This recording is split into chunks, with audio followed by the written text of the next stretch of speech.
Good evening, everyone.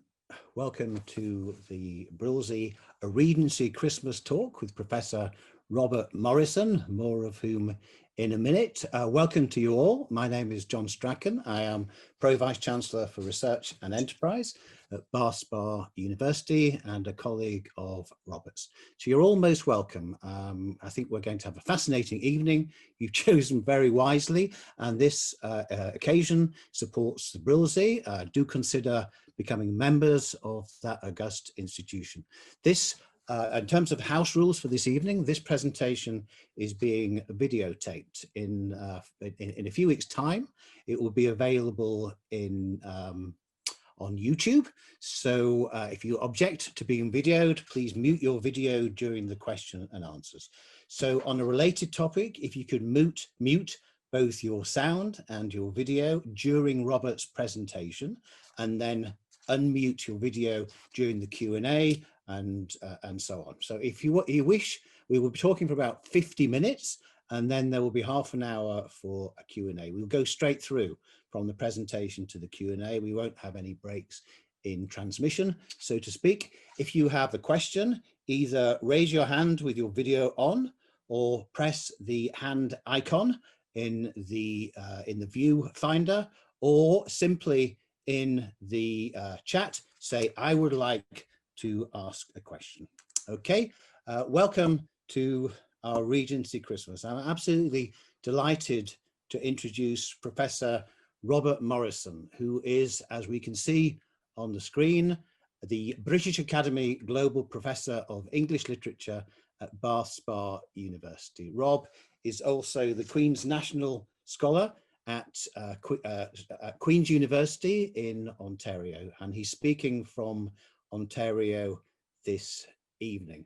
Rob was educated at the University of Lethbridge, Oxford and Edinburgh, and he is the editor and author of countless books, somewhere between 15 and 20. He is a distinguished textual scholar.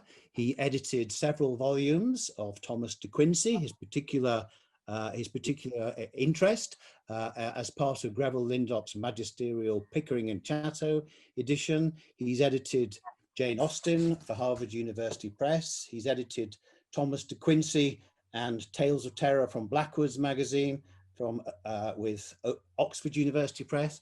He is the editor of several essay collections and the author of several important books. The Opium Eater of 2009, the standard biography of Thomas de Quincey, who of course is a Bathonian, and Rob and I occasionally walk past the old grammar school and imagine tiny de Quincey going to school in Bath. So Robert's most recent books are these. So this is the Oxford Standard Authors edition of Thomas de Quincey, published this year, and an absolutely essential introduction to the great man. He's also the author of the Regency Revolution, and we'll be hearing a little bit more about that book this evening. And it's wonderful. It's been shortlisted for several literary awards, and it's a brilliant mixture of scholarship and accessibility and brilliance. It's a wonderful book. We'll hear a little bit more about it this evening. On a personal note, it's an absolute joy to introduce Rob. He and I have known each other longer than we probably care to remember, but it was 1986 when he and I attended the Wordsworth Summer Conference at Grasmere. And Rob and I have been fast friends ever since. And it's a great pleasure, in as much as Rob has joined the team at Bath Spa University last year for a period of 4 years. Obviously, this first year has not been without its kind of bumps and problems, but Rob is an essential part of the Bath Spa scene, and he's very welcome. So I want to hand over to Rob, and a great Brilsey welcome to Professor Morrison. Rob, over to you. Thank you very much, John. It's a joy for me to be introduced by John. As John says, we've known each other for a very long time. And I joked before we started this that if I couldn't answer one of the questions, I'm sure John could. John knows, John is one of the world's authorities on Romanticism, and it's a great joy for me to be at Bath Spa, and I'm meant to be living in Bath now, but that's not what the world has given any of us this year in terms of our plans. So we're going to do it this way for now. I'm in Canada, in Ontario, with my family at Christmas, which is very nice, but hoping, of course, as we all are, that 2021 gives us our lives back in something like the form that we knew them before COVID hit. So it's a great joy for me to speak to you about a Regency Christmas and the importance of that holiday in the Regency period. And I'm going to take you through some slides, and John and I are going to talk a little bit, and then I really encourage you, if there's anything you'd like to ask about or to think about or to have John and I ruminate on, that would be wonderful.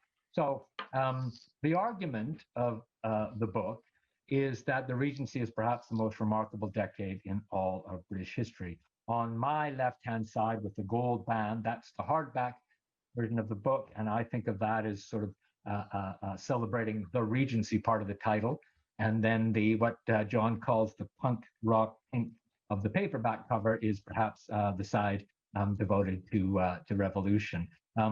It was, as John very kindly said, it's been shortlisted for a couple of awards, and it was a very rewarding book for me to write. I just want to define the Regency before we get started. This is the picture of the Prince Regent, and this is the picture of the Prince Regent if you like him. That is to say, if you are a monarchist, if you are conservative, if you are in favor of aristocratic rule. The Regency began on the 5th of February, 1811, when the extravagant Prince of Wales, pictured here, replaced his insane father, George III, as Britain's ruler. So George III has had bouts of mental illness. Finally, in 1810, it sort of drags him under, and he spends the rest of his days at Windsor Castle. His son takes over. He's not the king because George III is still technically king, but he's the king in everything but name. And so for the next 10 years, that is from 1811 until 1820, he is the sovereign de facto. There's George, he becomes George IV in 1820. There's the Prince Regent if you like him. Here is a picture of the Prince Regent if you don't like him. That is to say, bloated, whiskered, glassy-eyed, undoubtedly drunk. If you look closely at that picture, you can see a corkscrew hanging off of his belt. He is doused and over-decorated and ludicrous. The Regency ended on the 29th of January, 1820. So a way of thinking of that is that it ended 200 years ago this year. It ended in January 29, late January 1820. And we, of course, are still in 1820. So we're speaking about a Christmas in Britain roughly 200 years ago. George III dies on the 29th of January. And of course, as soon as George III is dead, then the Prince Regent becomes George IV and replaces him on the throne. And he is the Prince Regent, or he is George IV for another 10 years. He dies in 1830, and then William, his brother, takes over, and then in 1837, Victoria. So this is a period from 1811 until 1820. So it's roughly a decade. And what drew me to this period and why it is such a fascinating period, I think, to contemplate is the extraordinary number of major events that take place. And one of the things that kept going through my head as I prepared this lecture is that there was grief and strife and tremendous political upheaval all across the Regency. And yet every year people put that aside, gathered as best they could, and celebrated their shared humanity. They celebrated books, they celebrated art, they celebrated the strength of the human spirit. And I think around the world, the human spirit has been tested in a number of ways this year. And I think the holidays, in whichever form you celebrate them, are a chance to remember what we share rather than what divides us. The brevity of the Regency is striking, but also the number of events that happened during the Regency. And so, for just example, the Luddite riots happened in the Regency, the War of 1812, the final defeat of Napoleon, the Battle of Waterloo, the explosion of Mount Tambora in India, and something we heard a lot about last year, the Peterloo Massacre, which occurred in Manchester in 1819. So in addition to major events, there are also an astonishing series of major figures. These figures include Jane Austen, Beau Brummel, the fashion icon, Lord Byron, favorite poet, John Constable, great Regency painter, Elizabeth Fry, the prison reformer, John Keats, one of my very favorite poets, Mary Shelley, the author of Frankenstein. And of course, if you've been outside the pump room in Bath, you've seen the sign that commemorates Mary Shelley's time in Bath. Percy Shelley, her husband, J.M.W. Turner, arguably the greatest British painter, the Duke of Wellington, who defeated Napoleon, Duke of Wellington and Blucher, Britain and its allies defeated Napoleon, and of course the regent himself, to say nothing of a host of notable athletes, engineers, explorers, journalists, reformers, and scientists. And so the book tries to paint this panoramic view of British society at this remarkable moment. Christmas in the Regency is in some ways different from the ways in which it is celebrated today, and some things are, of course, the same. In the Regency, it was a time of socializing, it was a time of church going, it was a time of family fun and games and charity, lots and lots of food and drink. And there were traditions that we still have, like kissing under the mistletoe. You can see this picture drawn by Thomas Rowlandson of people of a black, presumably servant, kissing a servant maid under the mistletoe. Rowlandson is one of the great caricaturists of the Regency, and his art brings the Regency, the life of the Regency, before us in remarkable ways. When I was choosing illustrations for the book, I came back to Thomas Rowlandson and another caricaturist, George Cruikshank, over and over and over again. So you can see the enthusiasm, the boisterousness, the amorousness of Christmas celebrations in the Regency in this print from Rowlandson from 1812. So if we think of Jane Austen, Sense and Sensibility is 1811, Pride and Prejudice is 1813. This is a print that falls in between the publication of those two novels. So I'll turn it over to John, who's going to tell us a little bit about Jane Austen and the Regency. Hey, thank you, Rob. Yeah, well, this is a matter of indisputable fact. One of the greatest figures of the Regency was Jane Austen. In fact, all of her novels were published in the Regency. They weren't all written during the Regency, but they're all published in the Regency. And of course, Austen died in 1817 during the Regency. And of course, the Prince Regent, later George IV, of whom we've heard a little earlier in this talk, was an admirer of Austen, and Austen dedicated one of her most notable novels to the Prince Regent. Austen mentions Christmas in all of her fictions, and you know, one of the important matters which Catherine Morland, in one of her kind of somewhat empty-headed phases before she has the moral education in later on in the book, is worries about what hat she should wear at Christmas time. And she says, what gown and what headdress should I wear?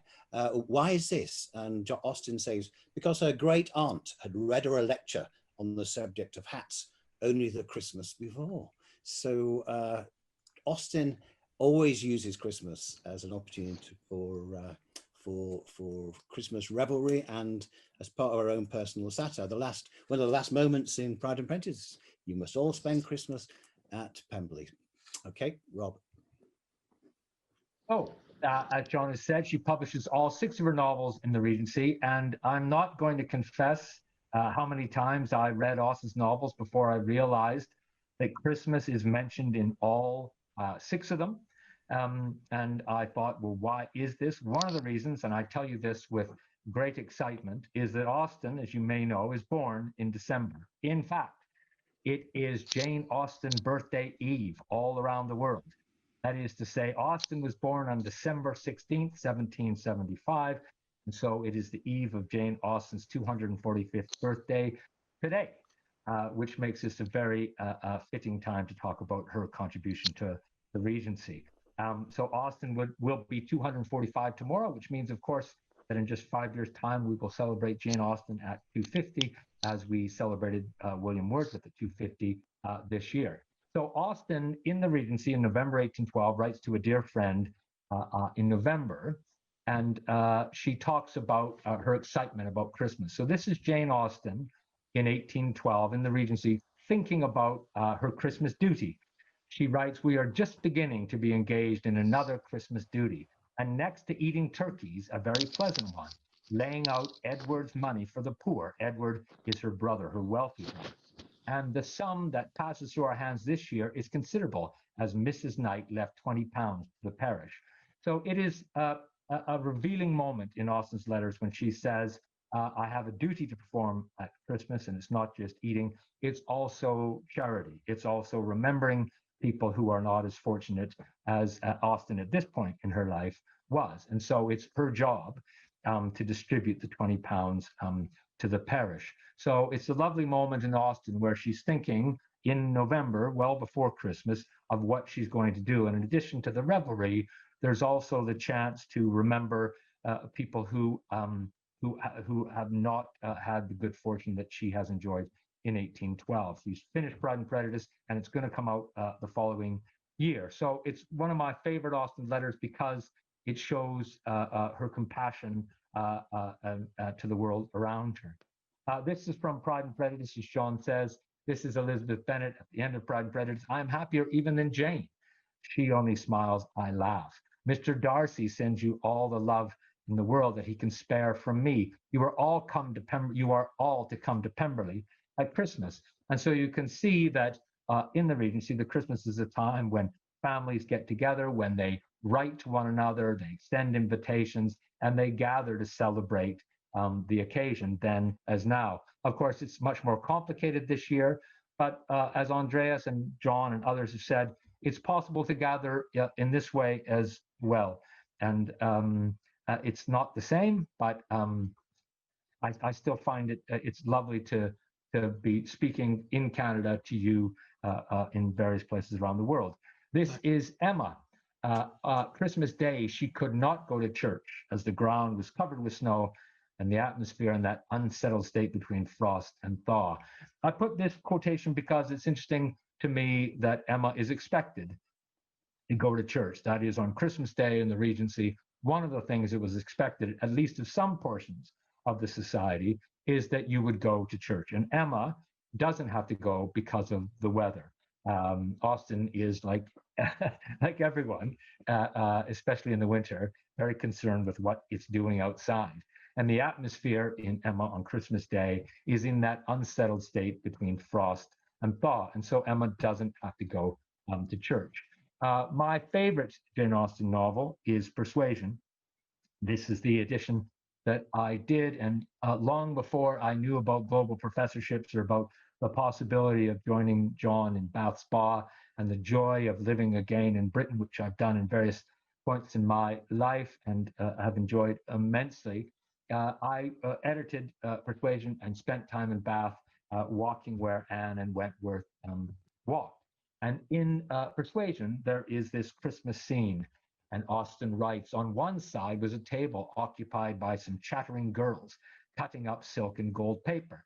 And presumably they are decorating presents or decorating the hall or decorating the table. And on the other were trussels and trays bending under the weight of brawn and cold pies, where riotous boys were holding high revel."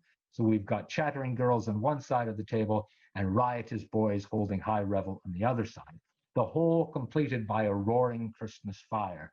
So you can see the ways in which Christmas in Austen's time bears a resemblance to the Christmas that some of us might celebrate this year, perhaps not together, but last year and hopefully next year. By a roaring Christmas fire, which seemed determined to be heard in spite of all the noise of the others. So it is a time also, as I think this passage communicates, for boys and girls, for younger people to celebrate, to hold high revel, to enjoy the excitement of the occasion. John. Okay, thank you, Rob. So happy birthday tomorrow to Jane Austen.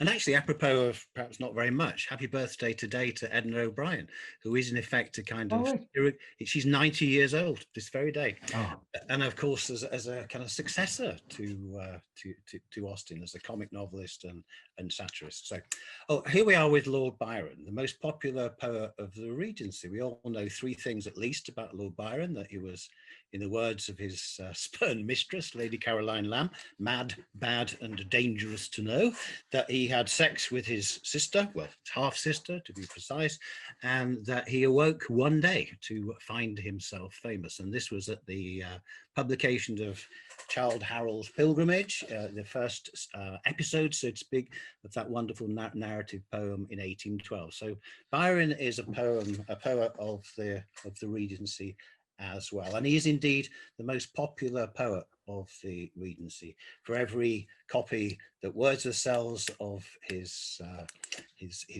poems, then Byron sells hundreds. So Byron is very successful in terms of the most popular poet of the Regency. So Rob, tell us more about Byron, please. well, Byron sells, as John has said, Byron sells more copies of his poems in a morning than Austen does in her career, but that is in her lifetime. But it speaks to the discernment. There's plenty to dislike about the Regent, but as John has already said, he did admire Austen long before many other people realized her greatness. And so politically, he's pretty unpalatable. But in terms of aesthetics, in terms of sponsoring John Constable or David Wilkie or John Nash or Lord Byron, he's also someone who recognizes the value of Austen. This is Byron on Christmas Day to his bride-to-be, Annabella Milbank. He's writing in 1814. And of course, one of the things that might also be added to John's list is Byron's absolutely disastrous marriage. It lasts less than a year and breaks down, and Byron flees, like many did in the Regency, to the continent. Byron lives much of the Regency in exile. But this moment, Christmas Day in 1814, Byron is as optimistic as he's going to be about his marriage to Annabella, who turned him down in 1812 and who accepted him a year later. So he writes to Annabella Milbank, "I am thus far on my way, and as warm as love can make one with the thermometer below God knows what." So it's a reminder that Christmas is in Canada and in Britain and elsewhere is a time when the weather often drives people indoors. "Tomorrow I proceed northward." Byron's staying with his half-sister and he's going north to see Annabella and to get married. "Tomorrow I proceed northward, and if the snow don't come down impossibly, hope to reach Seaham in tolerable time. I wish you much merriment and mince pie. It is Christmas Day." So Byron is writing to his fiancée and wishing her merriment and mince pie on Christmas Day. Both are in plentiful supply and during the Christmas celebration in the Regency. That is, we don't have things, for example, like a Christmas tree for a while, or at least not many families do. That's a tradition that doesn't take hold until the 1830s and 1840s. But there is merriment and there is mince pie, for it is Christmas Day. John. Okay, thank you, Rob. So S.T. Coleridge, it's an interesting fact, published some of his most important work in the Regency, his literary autobiography, the Biographia Literaria, but also some of the poems that he'd worked on in the 1790s and early 1800s. So Christabel, Kubla Khan, The Pains of Sleep, published in a pamphlet form in 1817. Great influence on Byron and Leigh Hunt, John Keats. So Coleridge, even though he says that he kind of says in that poem, Dejected in an Ode of 1802, that his poetic vocation has gone. He's bound down by an unhappy marriage and a nascent opium addiction. And he says, "For oh, each visitation suspends what nature gave me at my birth, my shaping spirit of imagination." And it's a wonderful poem about the extinction of a poetic gift. But curiously, Coleridge has a very significant poetic intervention in the Regency because of the publication of some of his most important poems. Christabel was written at the turn of the century, but it wasn't finished, and Wordsworth didn't want that mighty fragment in the second edition of the Lyrical Ballads. So Coleridge is a really important figure in the Regency. And I'll just add that one of the things that the first lockdown did in March and April and May of this year is it brought to prominence the Coleridge's greatest poem, The Rime of the Ancient Mariner. And Jeremy Irons was one of the people involved in the reading of that poem. And there is an absolutely wonderful video on YouTube of John's father reciting The Ancient Mariner. And he comes out of his garden in Keswick and onto the porch, and he is as much like the Ancient Mariner as you will ever see. It is an amazing recitation of Coleridge's poem. The thing that I wanted to bring to your attention is that Coleridge, as John said, was an opium addict, and he was in Bath in December 1813, around the Christmas holiday time. We don't necessarily associate Coleridge with Bath, but when you go over his biography, he is in Bath a large number of times. And on December 19th, 1813, he wrote to Mary Morgan, who was with her husband, John James Morgan, living in Ashley, just down the road from Bath. And Coleridge is in the grip of a terrible, horrid addiction to this drug. And he doesn't really understand what it is, and he doesn't understand why he is suffering in the ways that he is suffering. Today, of course, we know about withdrawal, and we know about physiological addiction, but in Coleridge's day, in the Regency, those things were unknown. And so there were many people who suffered what we would now call addiction, who simply did not know what was happening to them. De Quincey is one of them, and Coleridge is another. And it makes very painful reading. When I spoke earlier about the struggles that people endure at Christmas, and the strength that they showed to overcome those ordeals, someone like Coleridge in Bath comes to my mind. He writes to Mary Morgan, though driven up and down for 7 dreadful days by restless pain, yet the anguish and remorse of mind was worse than the pain of the whole body. So Coleridge is talking about physical pain, but if you speak to any addict, he or she will also talk about the terrible, terrible mental health issues. But Coleridge pulls himself together in the same letter, and he says, if possible, I will come over. That is, I'll leave Bath and come to Ashley on the 24th and spend Christmas Eve and Christmas Day with you, which, as far as we know, is what happened. So I chose this letter because it reminds us of the strength we gain from the affection and the kindness of others. And Coleridge was helped through this terrible period by doing his best to forget about the pain that racked him and to say, I'm going to spend these days, I'm going to spend Christmas Eve and Christmas Day with you. And this was a tremendous, it was very generous on the part of the Morgans, and I think it helped Coleridge a great, great deal. John. Okay, the holidays of 1819 are perhaps the most remarkable of the decade, and many of you will know, because it was the bicentenary of Same, that 1819 saw the infamous massacre at St. Peter's Fields, popularly known as the Peterloo Massacre, as an echo of Waterloo.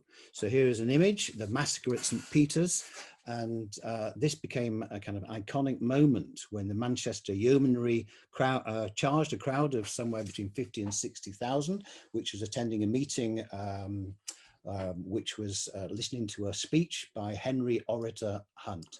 And the ramifications of that event sent kind of paradoxically had an absolutely revivifying force on English radicalism, and was the begetter of Chartism and the unstamped newspapers of the 1820s and British radicalism.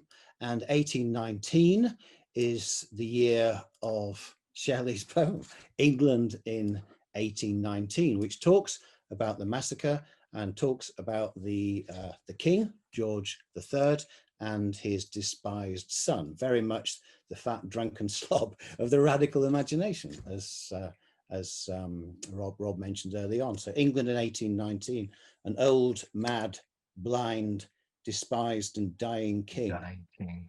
Princes, the dregs of their dull race, who flow through public scorn, mud from a muddy spring. Rulers who neither see nor feel nor know, but leech-like to their fainting country, cling till they drop, blind in blood without a blow. A people starved and stabbed in the untilled field.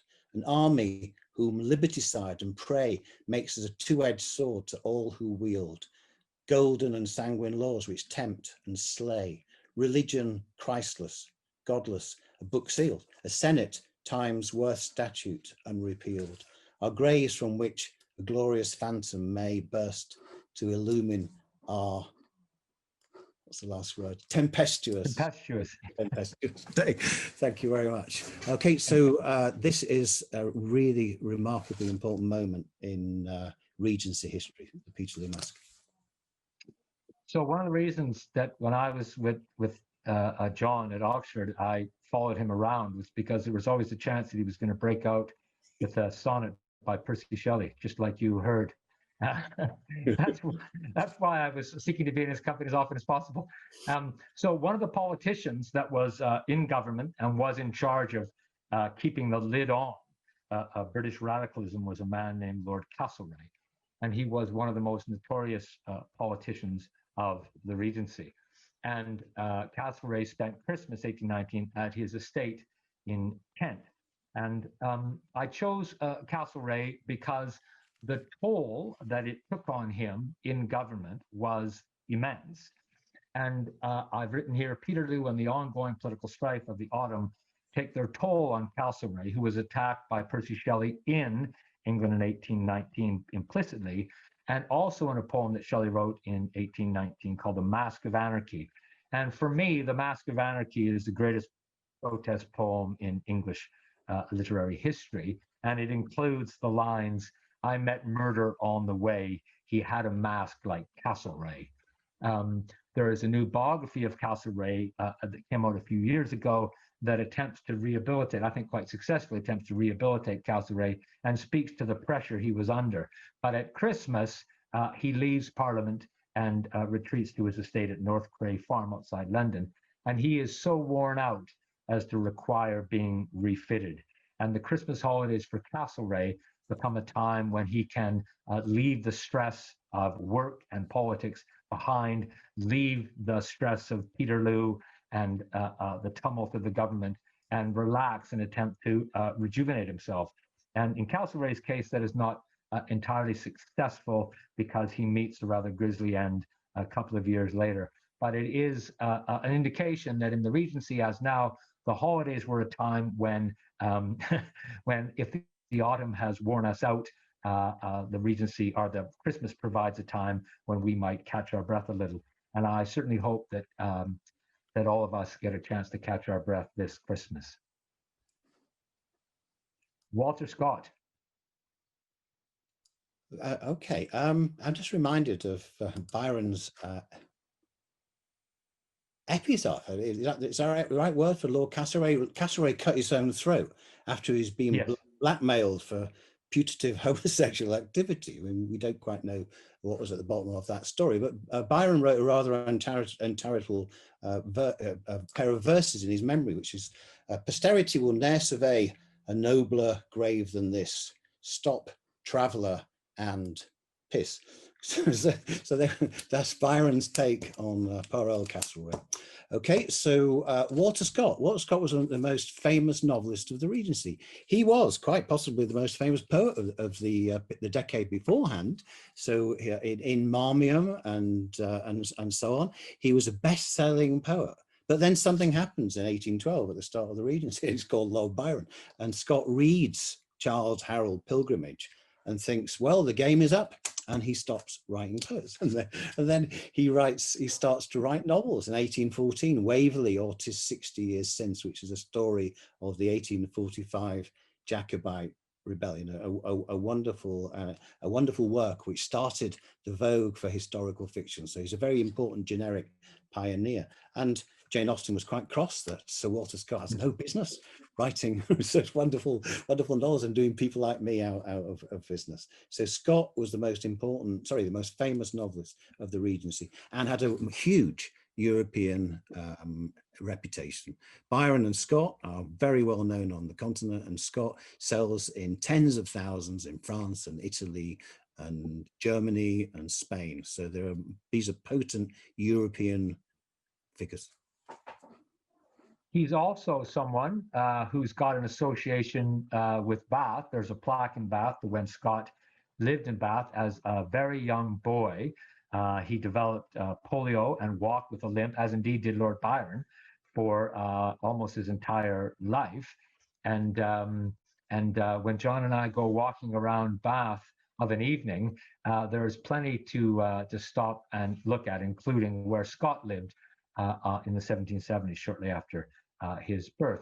So in 1819, the Christmas of 1819, Scott publishes yet another Waverley novel. The novel Waverley comes out in 1814, and thereafter Scott is, in addition to being hugely popular, he's immensely prolific.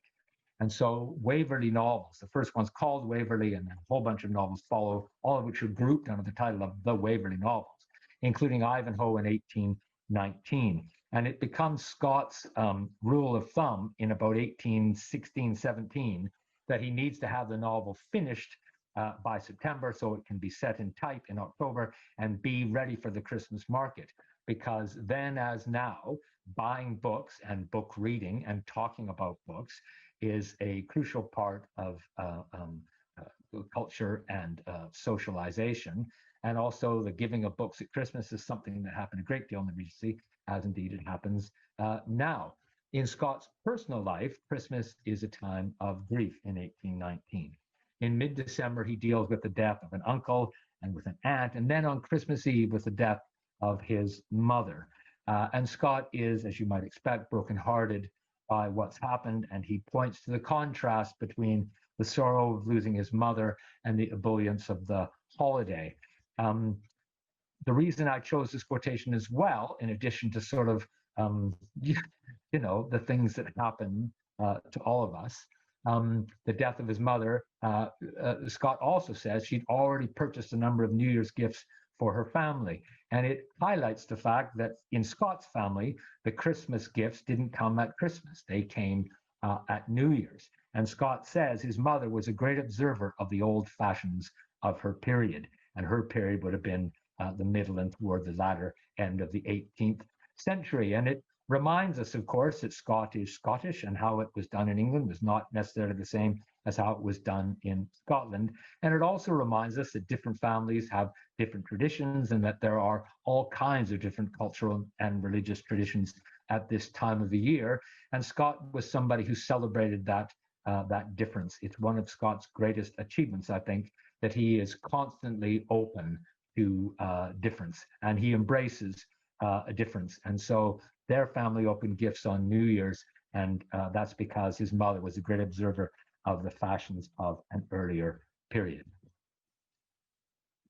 John. Okay, thank you. I'm really liking this back and forth, I got to tell you. It's great, isn't it? Yeah. Rob's being fast. It's just like sitting in the pub with John. This is exactly what it's like. Maybe let's hope in a year or so's time we'll be gathering in a Bath pub, maybe at the Hotel Indigo on South Parade, which of course is right next to the Scott House. They're that extraordinary, clever, crippled young boy who lived in Bath for taking the waters for, I don't know, not very long. And Rob's being kind of modest really, because I didn't know that was the case until he told me. So on the one side of South Parade you have the boy Scott, and on the other side you have the boy De Quincey, and it's quite remarkable the extraordinary association. Wordsworth has a plaque on the same street as well. The absolute immersion of Romantic and Regency culture in this city. So the Reverend Sidney Smith, the Smith of Smiths, as he was referred, was one of the leading Regency wits. He's a Yorkshire clergyman and also a remarkable prose stylist with very few rivals, with possibly Washington Irving and Charles Lamb in terms of the wits of the Regency. So, Rob. the thing that I want to mention about Sidney Smith, when I came to write this book, it was long before I had any thought. I mean, of course, I wanted to live in Bath, so I didn't know how I was going to make that happen. And then when I somehow was able to make it happen, I started thinking about all the figures in the Regency that were associated with Bath, and it is remarkable. And Sidney Smith is somebody who was associated with Bath and who lived in Bath for a time, and who many people say is the model that Jane Austen took for Henry Tilney in Northanger Abbey. That Austen admired Sidney Smith's piety and his wit and his writing, and she took him as the model for Henry Tilney in her other Bath novel. There are two novels that Austen wrote that are set in Bath: Northanger Abbey, her first novel, and Persuasion, her last. So Sidney Smith is in Yorkshire during the Regency, and he has had as a present Scott's Ivanhoe. And so he spends the holiday, the Christmas holidays, reading, as I intend to spend my Christmas holiday reading. This is Sidney Smith writing to Scott's publisher, who's a man named Archibald Constable, no relation to John Constable, the painter. But Ivanhoe, Sidney Smith is reading it on Christmas Day in 1819, and he says is uniformly agreeable, lively, and interesting, and the least dull and most easily read of any novels I remember. Pray make sure the author go on. I am sure he has 5 or 6 more such novels in him, therefore 5 or 6 holidays for the whole kingdom. And what Smith is referring to here is that Scott's popularity is such that everybody from servant maids and men who work in the stables all the way up to the Prince Regent are reading the Waverley novels. It is this amazing cultural phenomenon where everybody is gathered around doing the same thing. So Scott can expect that very many people are spending their Christmas reading his novel. And Smith is hoping that he'll write 5 or 6 more, which of course he does, and that will be the holiday recreation for people in the 1820s, the delight of sitting around and reading Scott's novel. Reading in the Regency also very often involves the family gathered round. So one person reads, and there are a number of family members and the household, more generally speaking, who gather round to listen to the text. It's a wonderful image at Christmas time of families gathered around listening to the most recent novel by Scott. Now we're going to turn to Wordsworth. John. Okay, this is Rydal Mount in the Lake District, at the heart of the Lake District, and we tend to think of Wordsworth as Dove Cottage, and but of course he lived in Dove Cottage for just over a decade before Thomas de Quincey takes over as tenant of the cottage, and he lives here for 37 years, nearly 40 years, from 1813 to 1850. So let's have an insight into the Wordsworthian Christmas, please, Rob. So 1819 is a year where the Wordsworths are writing a great deal and documenting that year. So this is Dorothy Wordsworth to her good friend Catherine Clarkson, and she says another year, this is December 1819, another year is drawing to a close. We have had intense frost and deep snow, no stoppage on the roads, but there is fine skating upon Rydal Water. Rydal Water is, of course, just across the road from Rydal Mount. And so we have this image of Wordsworth and his son skating at Christmas on Rydal Water. That is, it is cold enough that the lake freezes over, intense frost and deep snow. The lake freezes over, and Wordsworth and his son go skating. I think that's a beautiful image of what the Wordsworth family did. There is caroling, and there is eating, and there are gifts, and there are also sports, and skating is one of them. Sarah Hutchinson, who is Wordsworth's sister-in-law, writes to her cousin Thomas Monkhouse at this same Christmas of 1819, and she speaks about another of Wordsworth's sons, Willie. Poor Willie, I hope, will not get another surfeit this Christmas, as I find he was no better for all the beefsteak and mince pies with which you had crammed him. So poor young Willie this Christmas is like many children, my children a long time ago, they crammed themselves full of food. He is a little inclined to gluttony and is, poor darling, very bilious. I promised him a crown at Christmas. So his aunt is going to give him a present, and that present is going to be a little money. But she's at the same time anxious that that young William Wordsworth doesn't eat too much like he did the year before. William Wordsworth, the poet, at Christmas 1819, was thinking fondly of his son Willie, who was staying in Kent with his uncle Christopher Wordsworth, the poet's youngest brother.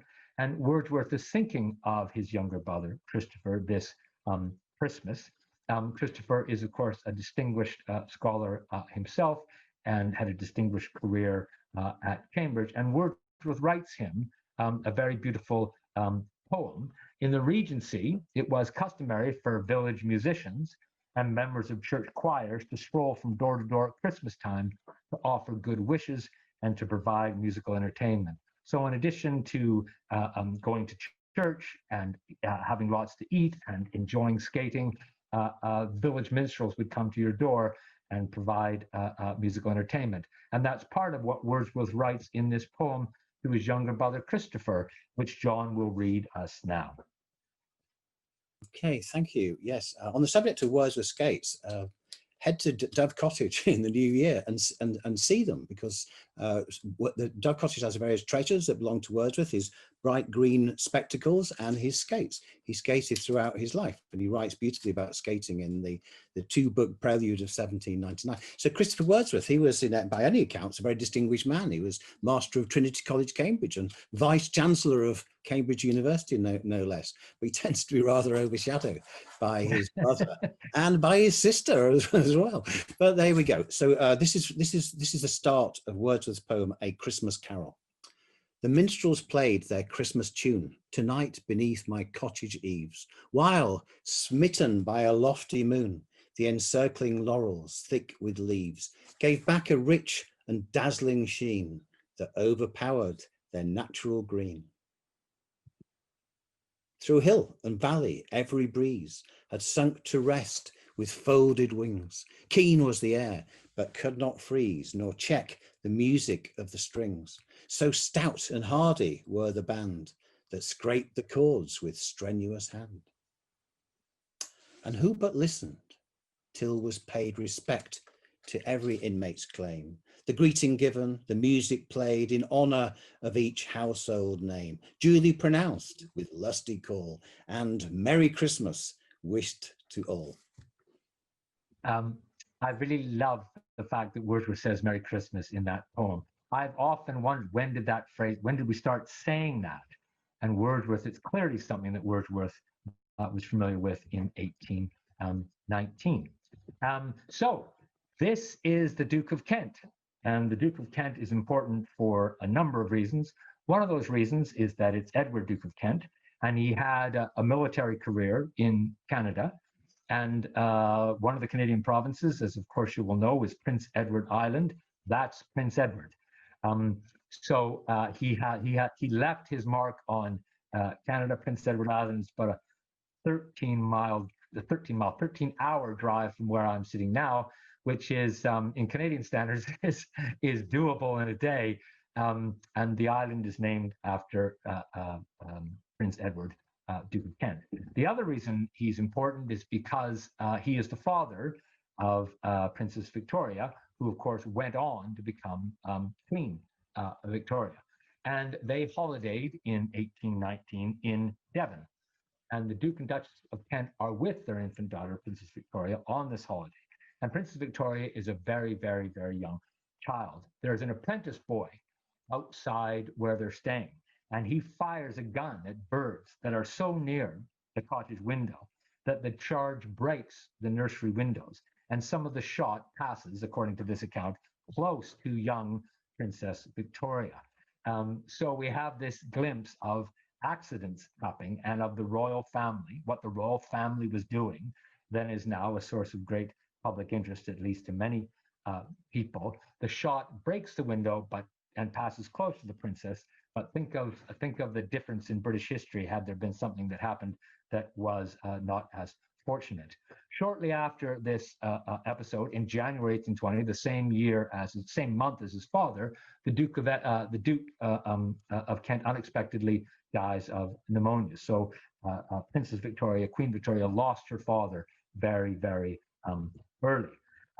Victoria, I'll just digress to say I'm moving up out of the Regency just a little bit into the 1830s, but Victoria, as of course we know, has a great deal to do with sort of consolidating various traditions of Christmas and making them into something like the holiday that we now recognize very clearly. So, for example, when she is 13, she writes, "After dinner, we then went into the drawing room near the dining room.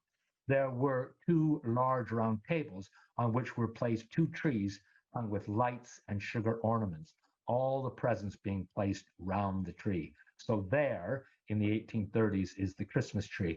And of course, what the royal family was doing isn't necessarily what people were doing further down the social hierarchies, but it gives a sense that having been adopted by the royal family, it will soon become part of a Victorian practice and a way in which the Victorians celebrated Christmas. Washington Irving is an American man of letters, and John's going to say a little bit about Washington Irving, the great Washington Irving.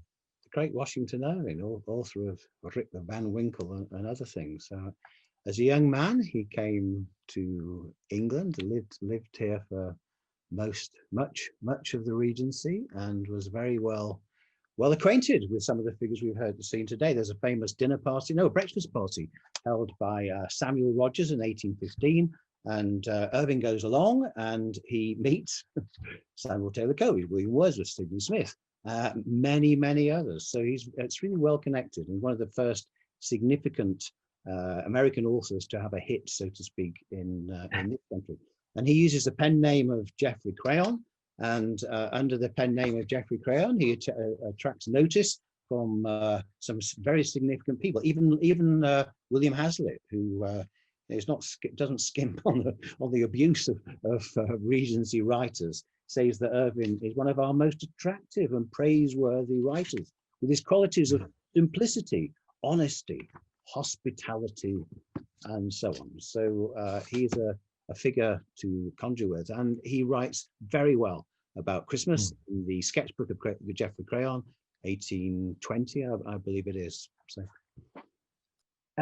It's a reminder to me as well that the Regency was a time when England was arguably certainly after the defeat of France at Waterloo, the most powerful country in the world. And so people like Washington Irving, who want to make their name, he makes his name in America, but he sets his sights on London and travels to London in the Regency, and as John says, comes to enjoy an enviable status as a literary figure in the Regency. What fascinated him about Britain, or one of the things that fascinated him, were the traditions surrounding Christmas. And in 1819, he publishes 4 essays on Christmas as the 5th installment of the sketchbook of Geoffrey Crayon, Gent, an enormously successful collection of whimsical essays and satiric short stories. And this is Irving reporting to us on the ways in which people in the Regency and before celebrated Christmas. So Irving writes, "There is nothing in England that exercises a more delightful spell over my imagination than the lingerings of the holiday customs and rural games of former times," he writes. "For centuries, the old halls of castles and manor houses resounded with the harp and the Christmas carol, and their ample boards groaned under the weight of hospitality, while even the poorest cottage welcomed the festive season with green decorations of bay and holly." So one of the reasons I love that quotation is because you can see the ways in which Irving's imagination takes light at thinking about the ways in which Britain celebrates Christmas in the Regency and has celebrated it for a long time, and also the way this travels down the social hierarchy, so that even in the poorest cottage, the festive season is welcomed with decorations. Irving also writes in another essay on Christmas, "The services of the church about this season are extremely tender and inspiring. They dwell on the beautiful story of the origin of our faith and the pastoral scenes that accompanied its announcement. They gradually increase until they break forth in full jubilee on the morning that brought peace and goodwill to men. to men and to women, of course. They gradually increase. So Emma does not make it to church in Emma, but the service might have been something like that. The service dwells on the beautiful story of the origin of our faith and the pastoral scenes that that accompanied its announcement. And the service builds until it's a full jubilee on the morning that brought peace and goodwill. So the final figure that we're going to talk about is Charles Dickens, whom of course we associate with the Regency. I associate him with the Regency. Charles Dickens, whom we associate with the Victorian age, but who was born in the Regency and who had a remarkable experience in 1819. John's going to tell us a little bit about Charles Dickens. Okay, so Dickens is born in 1812, and he is very much fashioned by the Regency, by the experiences of his childhood. And you see this kind of, you tend to think of Dickens as a Victorian figure, heavily bewhiskered and so on, but he is entirely shaped by the Regency. We tend to think of our modern Christmas as perhaps a product of A Christmas Carol, but that take on Christmas is formed by Dickensian experiences of Regency Christmas, or of Christmases, which Rob will talk about. But he is a Regency figure. He is, the extraordinary, the most, apart from John Keats, the most extraordinary prodigy in English literature. At the age of 24, he starts the Pickwick Papers, and he only concludes a couple of months into Victoria's reign. So he is entirely fashioned by the print culture of the late Georgian age. He's a Georgian figure and should be understood in those terms. Rob. Dickens also, John has mentioned Pickwick Papers, which is the sunniest, most exuberant, most joyous novel, I think, maybe Tristram Shandy in the 18th century, but it is a glorious read if you've never read Pickwick Papers. And there in Bath, if you go just beyond the pump room, there's a plaque to the people who own what was the White Hart Hotel, which is part of where Austen sets Persuasion and which Dickens uses in Pickwick Papers as well. So once again, there is a Bath resonance to this story. So Dickens, born in 1812, he is 19 at Christmas, and it's a tremendously exciting time for him. For at Christmas in 1819, he is taken on the 35-mile journey from his home in what he calls remote Chatham to Covent Garden Theatre in the heart of London, to behold for the first time the splendor of Christmas pantomime.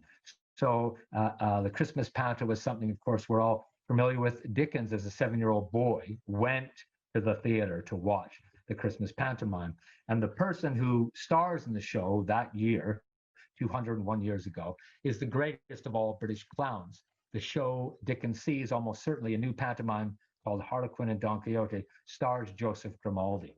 And Dickens remembers being told that he clapped my hands with great precocity, in whose honor I am informed I clapped my hands with great precocity. It is a wonderful image, I think, to think of 7-year-old Charles Dickens sitting there in a Regency theater watching the most famous British clown of all, and Dickens clapping with great precocity as he watches Grimaldi. And later, Dickens regretted that he couldn't really remember very much of Grimaldi's acting, that his recollections were shadowy and imperfect, but he never forgot the thrill of attending the pantomime that December evening 201 years ago this month. And the show that he saw deepened his fascination with audiences and with actors. If you just cast your mind over Dickens, the show deepened his fascination with audiences and actors and theatrical spectacles and comic performances, to say nothing of Dickens's belief in the magic of Christmas. And of course, Dickens's belief in the magic of Christmas transformed how we spend Christmas, what we do at Christmas, a whole series of cultural references about what Christmas is and what it's about comes from Dickens's experience of writing about his childhood in the Regency and attending Christmas and celebrating Christmas. Dickens says, "I became a writer when I was a mere baby." He is an amazing prodigy.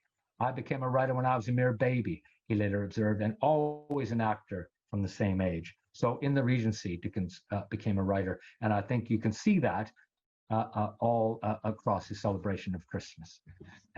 So that eventuates, of course, climaxes in A Christmas Carol, a ghost story of Christmas, which is the most famous tale of the Regency, a ghost story, but also a story, of course, of forgiveness and compassion and humanity, and I think reminds us, in spite of various obstacles and hurdles, of what we value as humanity at this time of the year.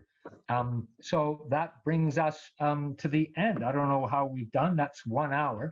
I used various images, and I'll just run through these now so that people can see. I'm very anxious about copyright and making sure that this is part of the presentation. And then I'll turn it over to John to see if anybody has any questions at all about anything that we've said. I hope you've enjoyed that hour as much as I have. That's the fastest hour I remember in a long time.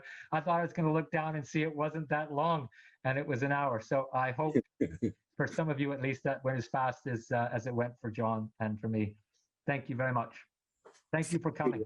Thank you, Rob. Well, thank you properly for what was an absolutely riveting session. Thank you so much. There are many questions in the chat already, so I'll read them out, and after that, if you want to unmute your video and raise your hand or put I have a question in the chat, please do so. So let's have a look. The first one is from Robin, and Robin asks, thanks for the reminder of this period. How do you characterize Regency architecture? Is it about the design of windows in Georgian facades? We live in a form of vicarage near Bath. Is that Bath? Bath, which was rebuilt. Bath, yeah, sorry, thank you, Robin. Which was rebuilt in this period after a fire. Well, one of the reasons that I started by saying here are the dates that define the Regency is because something like Regency architecture, I gave when I was living in Bath at the beginning of this year, Topping's bookstore, we organized these Regency tours, and I walked around Regency Bath and said, here's where Francis Burney lived, here's where De Quincey lived, here's where the greatest portrait painter lived. And it was wonderfully informative for me and gave me a chance to learn a lot more about the literary history of Bath. And one of the gentlemen that I spoke to realized about halfway through that he was very proud to live in a Regency dwelling that was built in 1823. And he said to me, what I've learned today is that I don't live in a Regency dwelling. I've spent 20 years very happy to be living in a Regency house, and it's not actually a Regency house because it was built in 1823 when the Regency was over. Is that right? And I said, I'm very sorry to tell you that's right. The Regency ended in 1820. So Regency architecture is something that is often seen to span from about 1790 up till the reign of Victoria. And so that makes it quite hard to define. It's why it's so wonderful that all 6 of Austen's novels were right in the period. But the architect who most thoroughly defines the Regency is John Nash. He's the Prince Regent's architect, and so Regent's Park and Regent Street in London. But moreover, I think of Regency architecture as the most splendid example is the Brighton Pavilion. That's what the Prince Regent had done. And when I was writing this book, I went to the pavilion twice because it is the most astonishing building, and its exuberance and its ability to bring both Western and Eastern architecture into the same structure is, I would say, what most thoroughly defines Regency, the Regency proper, 1811 to 1820, Regency architecture. But if you stretch back and you stretch forward, you have all kinds of different architecture that falls under the umbrella of the Regency. So I hope that addresses some of your question. Thank you.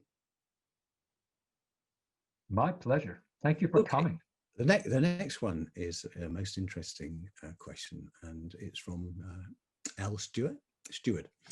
Fascinating to learn about Scott's experience during Christmas and New Year's. My understanding is that Christmas was still technically banned in Scotland during the Regency period.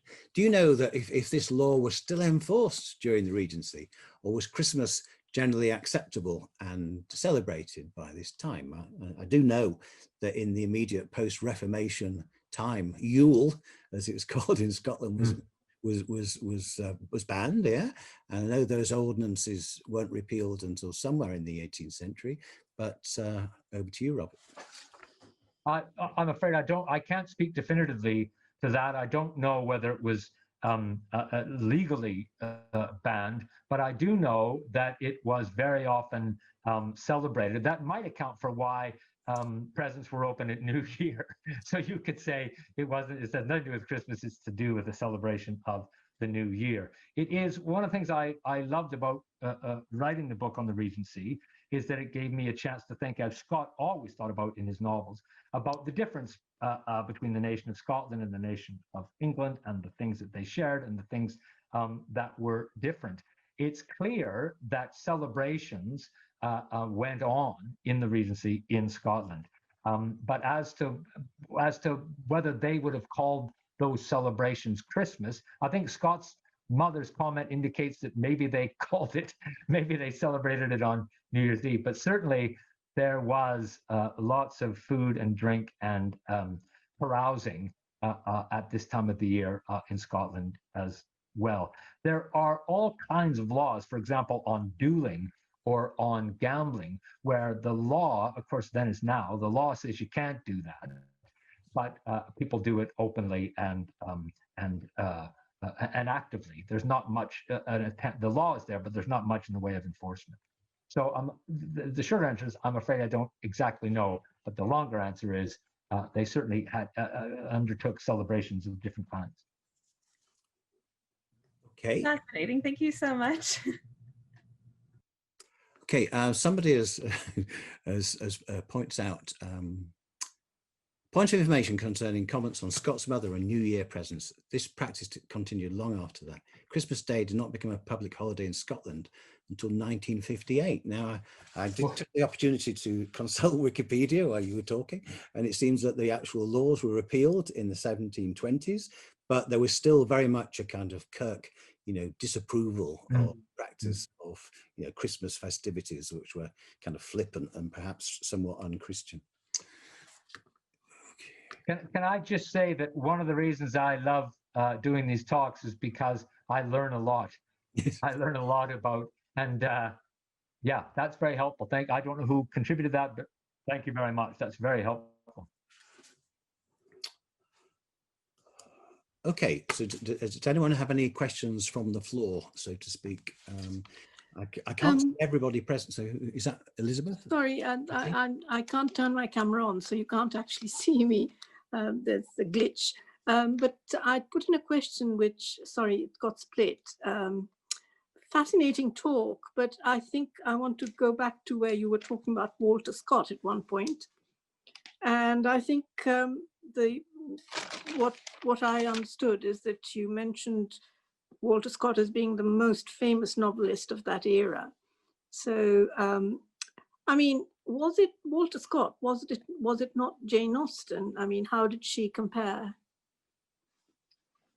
Oh, well, that's an excellent question. Now we would say Jane Austen is far more significant as a novelist.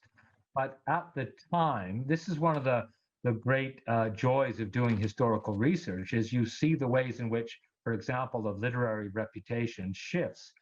Austen now is far more famous, I would say rightly so, as a novelist. She's not anywhere near as prolific as Scott, but she is, I think most people would say, John would say, and others, that as someone who reshaped the English literary canon, Jane Austen is very, very important, more important and more successful than Scott. But one of my goals in the book was to try to put myself back in that age. And one of the first questions I asked myself was, what did this society find so utterly fascinating about Walter Scott? He was purchased in numbers. Well, it's true to say that Walter Scott sold more copies of a novel in a morning than that is 10,000. He sold 10,000 copies of a novel in a morning 200 years ago, 205 years ago. Jane Austen didn't sell 10,000 copies in her lifetime. So she outsells Scott by a long way now, but not then. And so one of the first questions I asked myself was, what did this society, this Regency society, find so fascinating about novels that for the Regency largely, almost exclusively concerned Scottish history? What fascinated the culture to that extent?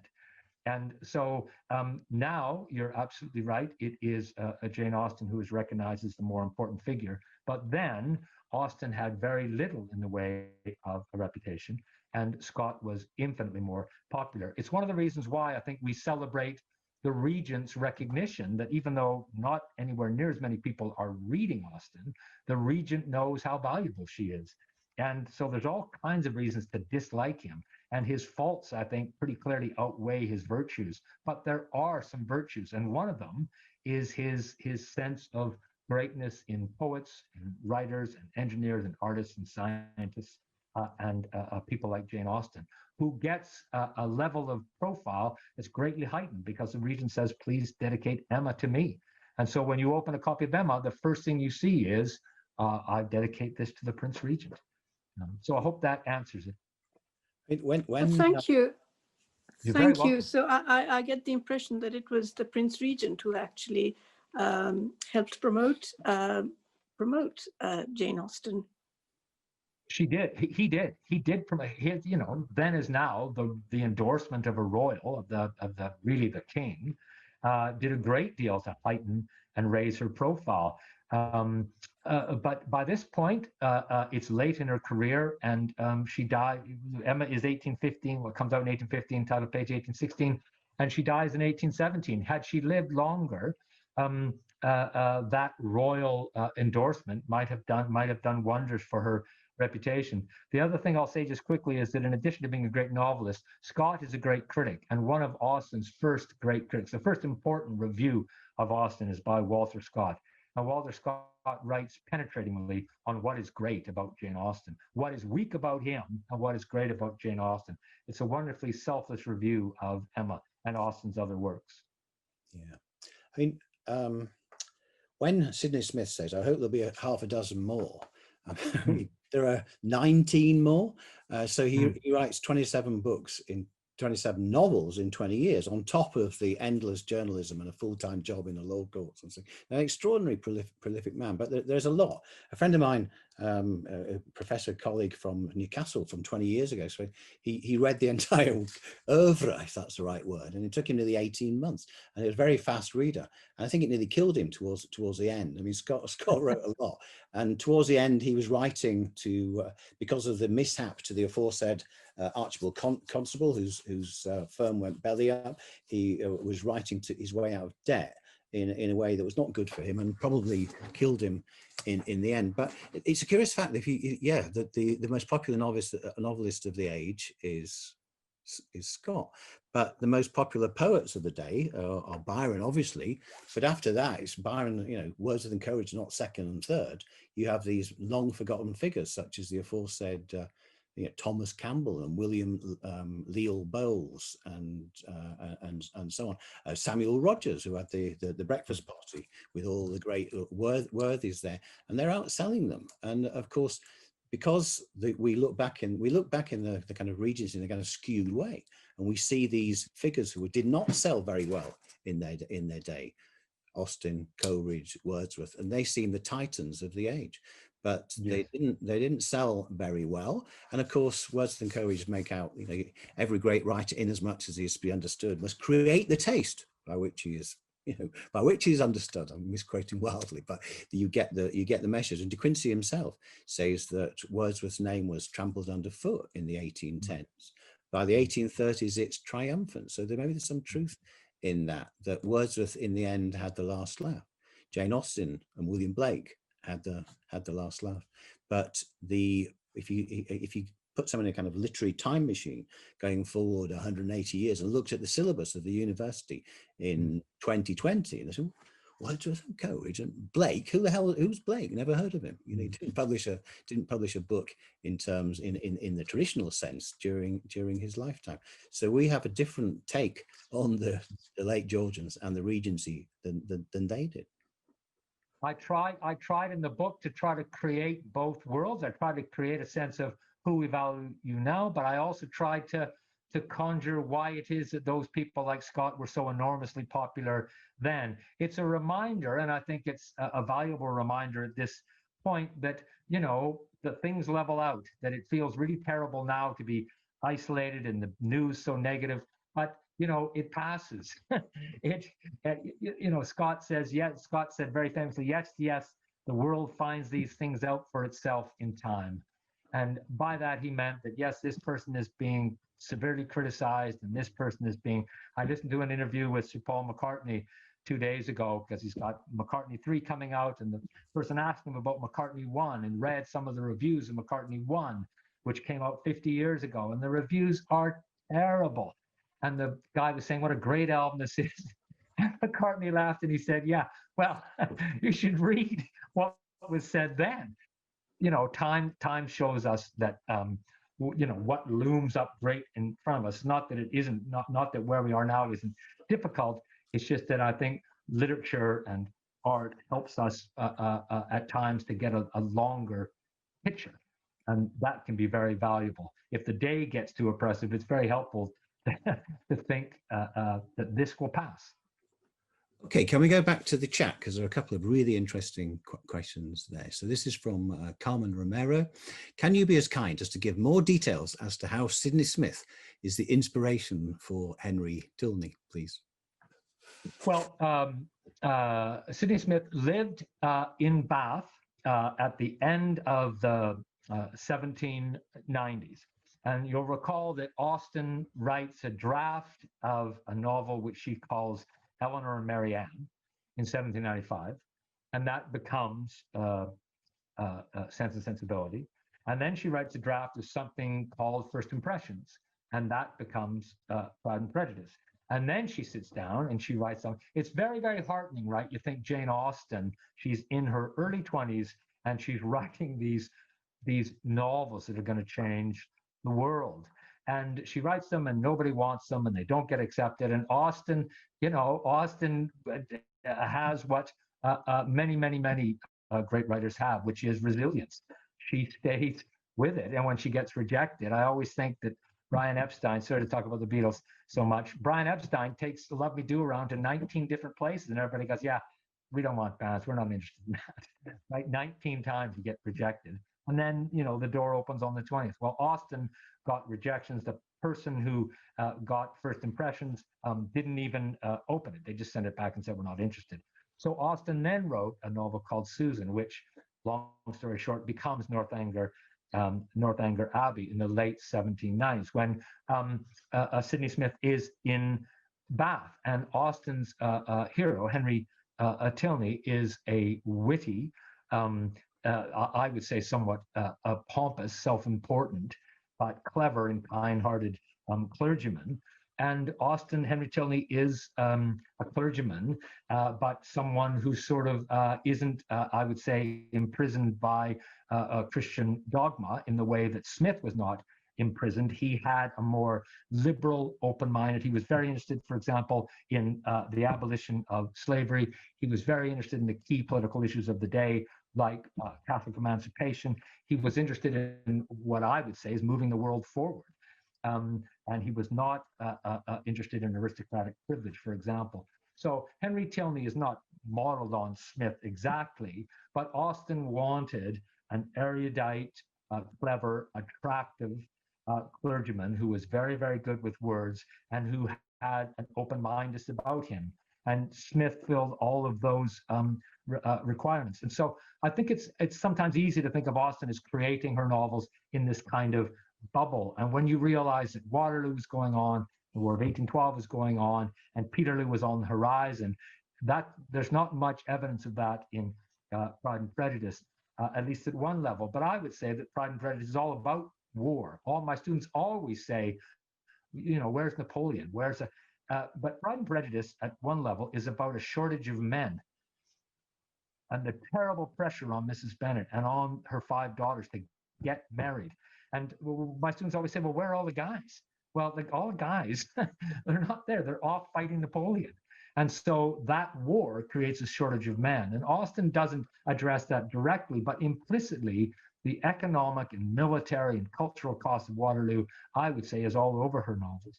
And I would also say that someone like Sidney Smith is a character from, as it were, real life that Austen looks at and thinks, I can reimagine him in a way that will help me tell my first love story. And that's what she does with Sidney Smith. Okay, we have Thank you. we have 10 minutes You're left. very welcome. 10 minutes left and 3 questions, so we'll have to go through a fairly brisk lick. Shortage of men, how about a shortage of women in your talk, Robert? We've spoken a little bit about Jane Austen, and Dorothy Wordsworth has been mentioned, but let's have a look. Catherine Mack says, it's interesting that Jane Austen got published at all. She is the only woman mentioned this evening. Yes. So I apologize for that. I wanted a way of thinking about it that ended with Dickens, because I felt like he was the person from the Regency that most thoroughly shaped Christmas. And so I wanted a way of talking about Dickens at Christmas. In the book, I try to spend as much time as I possibly can with women. It's not all the, Jane Austen talks a lot about Christmas. Other women in the book, like Elizabeth Fry, for example, the great prison reformer, or Dorothea Jordan, who's the great actress, or Maria Edgeworth, who's another important novelist, or Harriet Wilson, who's a mistress of the Prince Regent. I couldn't always find them talking about Christmas. if you see what I mean, I can't, I couldn't find, for example, Elizabeth Fry commenting explicitly on Christmas. And so that thwarted me in my attempt to get more women into the presentation. But I can promise you that there are many women in the Regency who were prominent. And when I give a talk, not on a Regency Christmas, but on the Regency more generally speaking, I spent a lot of time with Mary Shelley and Maria Edgeworth and Elizabeth Fry and Hannah More and other leading, Harriet Wilson and Dorothea Jordan, and other women who really played a profound role in shaping the Regency. I just, like any literary scholar, I go in hoping they're going to talk about Christmas for this talk. And there were more people talking about, there's Coleridge talking about it, but not necessarily Elizabeth Fry. So I do apologize for that imbalance. And thank you for pointing it out. No, I wasn't blaming you for the imbalance. Women didn't get the profile. That's No. what I was trying to say. That it was remarkably difficult for women then to get the profile. She was amazing in that she succeeded in a short life with a family around her neck to look after. It's Austen's achievement is absolutely remarkable. You're right, absolutely remarkable. And it is to do with resilience, and it's also just to do with talent. You just can't keep somebody that talented back. And there were forces that wanted to, and they couldn't. And so, yeah, she's a very admirable writer. Okay, thank you. We have two questions left, and you mentioned Queen Victoria, and Joe Houlihan says, your comments about how the Regency Christmas was so influential on Dickens were really interesting. Clearly, a lot of the Christmas traditions and imagery to which he refers were extant in that period and for long before. So why is it that our Christmas traditions are so commonly credited to the Victorians? I think the Victorians, I think Dickens is part of it. I think the Victorians learned marketing. I think that's what the Victorians did. The Victorians learned because technology allows for the printing of books at a very, very cheap price. Books are still pretty expensive in the Regency, but by the time the steam press and other various technologies, including roads, it's not enough to get the thing printed in London. You got to get it to Aberdeen, and you got to get it to Belfast. You got to get it to Cornwall. And the roads and the railways mean that not just the printing, but the distribution of the Times can mean that you can get it in Penzance and you can get it in Inverness very, very quickly. And that means that it's possible to bring the country together in a way that isn't possible in the Regency. The steam engine is an invention of George Stephenson, and he invents it in its modern form in the Regency. But it's a long while, well, it's 15 years before, trains start spreading out across Britain. And so I would say that a lot, that as you point out, a lot of the traditions and the customs and the iconography and the singing and what was done was well in place, but it was marketed and commercialized and commodified in ways and then distributed across the country in a way that brought the whole country together. And that technological advancement is what really enables us to say, well, the Victorians did it. Actually, what I've tried to say in this talk is that a lot of it's in the Regency. It's just that, and before, it's just that the technology does not exist to push it out across the country and indeed around the world in the ways that become possible once George Stephenson's steam railway is in place and track starts getting laid all across Britain, and people are able in Edinburgh to read what's happening in London, 10 hours after it happened. That kind of technological advancement is what transforms Regency Britain, like the Victorian Britain, like the internet has transformed the world for us. Yes.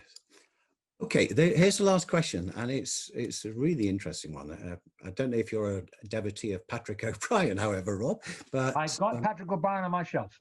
Oh, do you really? Okay. Yes, so, I do. Carlos Schaffenberg asks, what do you think of the notion that Patrick O'Brien named Jack Aubrey following on the J.A. of Jane Austen's initials? Now, can I just throw in the mix that Stephen Maturin has the title of one of the greatest Gothic novelists in history? Charles Robert Maturin, or Maturin, was published in 1820, probably just slightly after the Regency. I'm not quite sure, but no, it counts. It counts. Okay, so it counts. Maturin and Jane Austen. Yay, it counts. Okay, so what do you think, Rob?